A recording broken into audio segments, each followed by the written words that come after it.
اچھا میرے بھائی، حنفی کی نماز پر ایک اور اعتراض کیا جا رہا ہے کہ تم لوگوں کی نماز قادیانیوں نے کے طریقے والی ہے اور ہماری نبی والے طریقے والی ہے۔ قادیانی بھی فقہ حنفی کے مطابق چلتے ہیں۔ قادیانی اگر فقہ حنفی کے مطابق چلتے تو نبی کو آخری نبی مانتے۔ فقہ حنفی کی تمام عقیدے کی کتابوں میں لکھا ہوا ہے کہ آپ صلی اللہ علیہ وسلم آخری نبی ہیں۔ باقی وہ فقہ حنفی کو فالو جو زبان کی حد تک کرتے ہیں نماز، وجہ اس کی ہے کہ قادیانی جو مذہب ہے وہ ہندوستان میں پھیلا ہے اور اس وقت ہندوستان میں 99.999% حنفی تھے، سمجھ رہے ہو؟ تو ان کی نمازیں چینج نہیں ہوئی ہیں۔ تو یہ تو قدیم فقہ، جتنے بھی آج اہل حدیث بھی ہیں، آپ ماضی میں جاؤ گے تو سب حنفی نکلیں گے، باپ دادے ان کے۔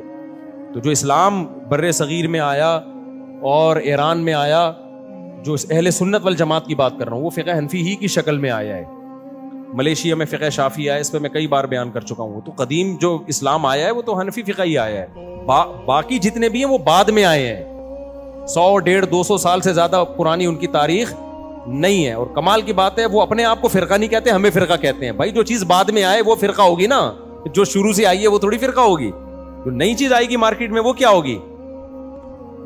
اس پہ پھر وہ ایک اشکال مشہور کیا جاتا ہے۔ ہم قرآن حدیث کو مانتے ہیں، امام ابو حنیفہ کو یا فقہ حنفی کو نہیں مانتے۔ اس کا مطلب فقہ حنفی تورات اور انجیل سے نکالا گیا ہے۔ آپ جو چیز نکال رہے ہیں وہ کہاں سے نکل رہی ہے؟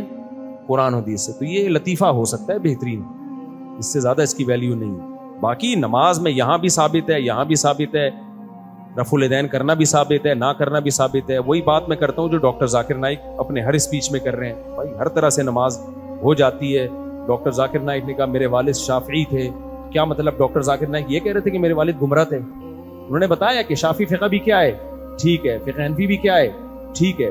امت میں اتحاد کا وہ طریقہ تو سوٹیبل ہے جو ڈاکٹر ذاکر نائک لے کے چل رہے ہیں۔ یہ طریقہ ٹھیک نہیں ہے کہ میں ٹھیک ہوں باقی سارے کیا ہیں، غلط ہیں۔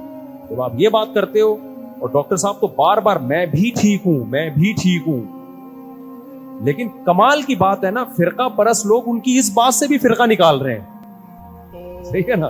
وہ بار بار کہہ رہے ہیں بھائی میں بھی ٹھیک ہوں، یعنی فقی مسائل میں کہہ رہے ہیں، عقیدے میں نہیں۔ عقیدے میں ایک ہی ٹھیک ہوگا جو بیسک عقیدے ہیں، شرک ٹھیک ہوگا یا توحید ٹھیک ہوگا، ختم نبوت ٹھیک ہوگی، تو پھر قادیانی ٹھیک نہیں ہوگا۔ اس کا میں بھی کا مطلب یہ نہیں کہ میں بھی ٹھیک ہوں قادیانی بھی ٹھیک ہے، ایسا نہیں ہو سکتا۔